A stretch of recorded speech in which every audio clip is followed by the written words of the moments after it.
दोस्तों नमस्कार, मैं राम सूरत यादव। प्रधानमंत्री मोदी जी तीसरी बार तो सरकार अपनी बना ली, लेकिन आज पूरे देश की जनता के अंदर, पूरे देश की जनता के मन में एक सवाल पैदा हो रहा है कि क्या ये सरकार अपना पूरा कार्यकाल करेगी कि नहीं करेगी। 5 साल ये सरकार चलेगी कि नहीं चलेगी, क्योंकि जिस तरीके से आपने देखा है कि इस बार बीजेपी को पूर्ण बहुमत की सरकार नहीं बनी है, पूर्ण बहुमत का आंकड़ा बीजेपी नहीं छू पाई है और एनडीए के गठबंधन से सरकार बना ली गई है। लेकिन आपने यह भी देखा है कि प्रधानमंत्री मोदी जी 2 बार जो सरकार चलाए थे वह एक तरीके से पूर्ण बहुमत की सरकार चलाए थे और मनमानी तरीके से 10 वर्ष उन्होंने शासन किया। लेकिन इस बार जो है इंडिया गठबंधन इतना ज्यादा जो बीजेपी को टक्कर दिया कि बीजेपी जो है पूर्ण बहुमत की सरकार नहीं बना पाई और पूर्ण बहुमत के आंकड़े को नहीं छुपाई, मतलब 272 का आंकड़ा नहीं छुपाई और एक तरीके से एनडीए के गठबंधन से सरकार प्रधानमंत्री मोदी ने बना लिया है। लेकिन अब पूरे देश के अंदर यही सवाल है कि क्या मोदी सरकार चला पाएंगे 5 साल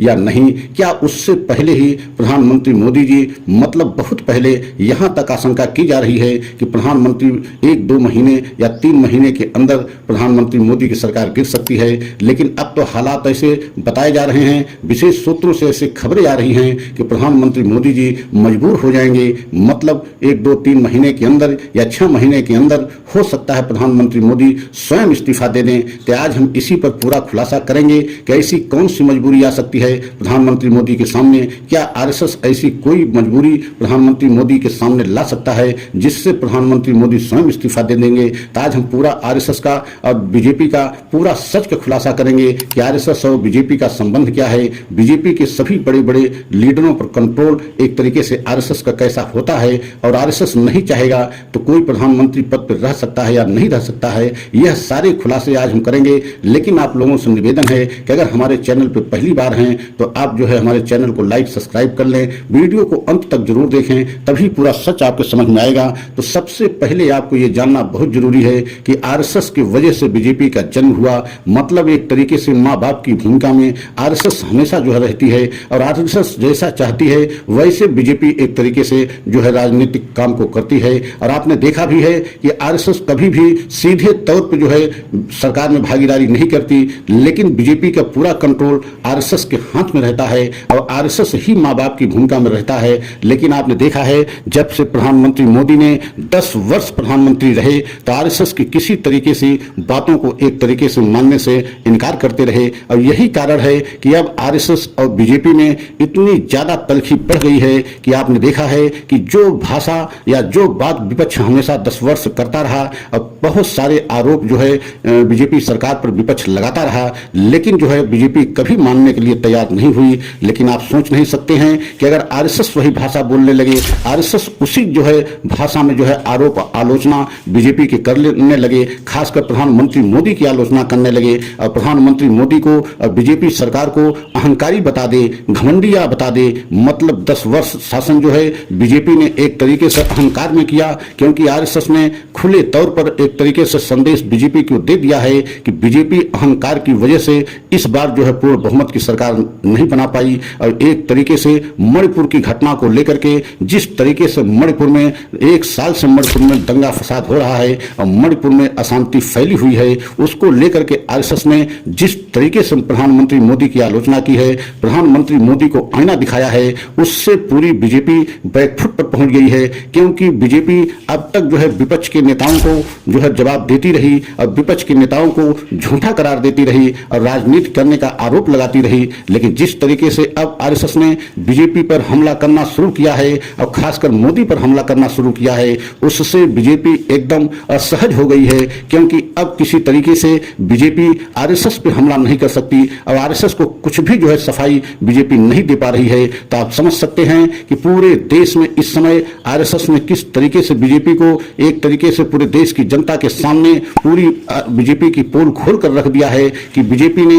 और खासकर प्रधानमंत्री मोदी ने और बड़े बड़े नेता बीजेपी के सब जो है अहंकार में डूबे रहे और अहंकार की वजह से उनको उनको जनता इस बार जो है पूर्ण बहुमत की सरकार नहीं बनाने दिया। अब बीजेपी के बड़े बड़े नेता और खासकर प्रधानमंत्री मोदी स्वयं कभी विपक्ष को जो है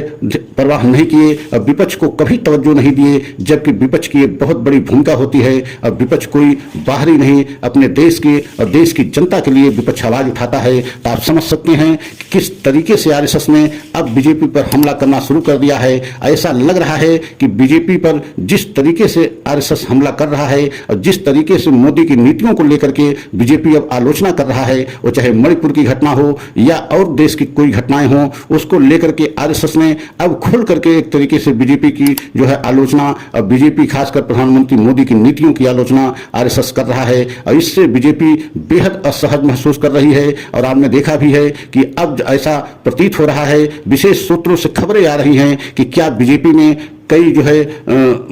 फूट हो जाएगी, कई धड़ों में बीजेपी बढ़ जाएगी। ऐसा इसलिए कहा जा रहा है कि आपने देखा भी है कि प्रधानमंत्री मोदी को तीसरी बार प्रधानमंत्री बनाने के पक्ष में आरएसएस नहीं था। और आरएसएस के जो बहुत बड़े या सब कुछ करता धरता मोहन भागवत हैं, वो भी नहीं चाहते थे कि प्रधानमंत्री मोदी तीसरी बार सत्ता में वापसी करें। लेकिन किसी तरीके से गठबंधन की सरकार प्रधानमंत्री मोदी ने बना लिया है। लेकिन अब गठबंधन में भी बड़े बड़े नेता एक तरीके से प्रधानमंत्री मोदी के सामने ऐसी ऐसी शर्तें रख दी हैं जिससे प्रधानमंत्री मोदी की मुसीबतें बढ़ना तय हैं। और जिस तरीके से प्रधानमंत्री मोदी की नीतियों की पोल अब जो है आरएसएस पूरे देश की जनता के सामने खोल रहा है, उससे तो लग रहा है कि बीजेपी में कुछ दिन के बाद प्रधानमंत्री मोदी इतने मजबूर भी हो सकते हैं कि स्वयं इस्तीफा देकर के सरकार से अपने आप को अलग कर लें। क्योंकि आरएसएस अगर इसी तरीके से बीजेपी पर हमला करता रहा और खासकर प्रधानमंत्री मोदी पर हमला करता रहा कि प्रधानमंत्री मोदी के अहंकार की वजह से, प्रधानमंत्री मोदी के घमंड की वजह से जनता इस बार जो है जनादेश दिया है और विपक्ष को मजबूत करके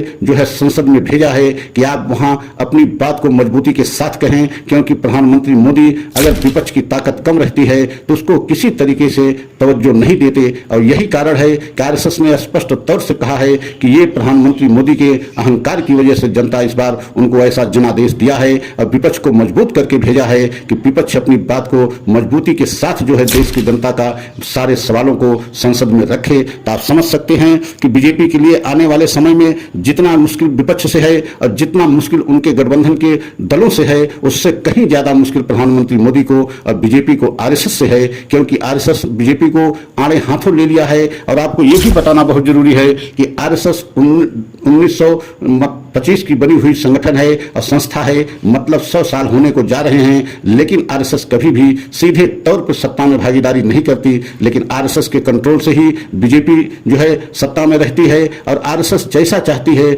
उसी हिसाब से बीजेपी सरकार भी चलाती है। लेकिन यह पहली बार देखा गया कि प्रधानमंत्री मोदी जी मनमानी तरीके से सरकार 10 वर्ष चलाए और आरएसएस को किसी तरीके से जो है तवज्जो नहीं दिया। और यही कारण है कि अब आरएसएस जो है पूरी तरीके से जो है मन बना लिया है कि किसी न किसी तरीके से प्रधानमंत्री मोदी को प्रधानमंत्री पद से हटाना है। अगर जरूरत पड़ी तो बीजेपी के 2 धड़ों में भी बीजेपी बढ़ सकती है। ऐसा भी विशेष सूत्रों से खबरें आ रही हैं। क्योंकि योगी को लेकर के आरएसएस बहुत ही ज्यादा एक तरीके से योगी के प्रति जो है सहानुभूति अपनाए हुए है। आपने देखा भी है कि योगी को लेकर के आरएसएस हमेशा ये कहता रहा कि जो है योगी एक हिंदू के बहुत बड़े नेता के तौर पर उभर रहे हैं। तो क्या ऐसा आने वाले समय में लगेगा या देखने को मिलेगा कि योगी ही सबसे बड़े जो है आरएसएस के जो है चाहने वाले नेता बनेंगे? और अगर ऐसा हुआ तो सबसे बड़े जो है आरएसएस के तरफ से योगी नेता बने तो आप समझ सकते हैं कि आने वाले समय में क्या बीजेपी 2 धड़ों में भी बढ़ सकती है। जिस तरीके से आरएसएस की तरफ से विशेष सूत्रों से खबरें आ रही हैं, अगर ऐसा हुआ तो बीजेपी 2 धड़ों में भी बढ़ सकती है। तो अगर हमारा ये वीडियो आपको अच्छा लगा हो तो लाइक सब्सक्राइब करें और कमेंट के द्वारा अपनी राय हमें अवश्य दें। अगला वीडियो पुनः लेकर के आएंगे। जय हिंद, जय भारत।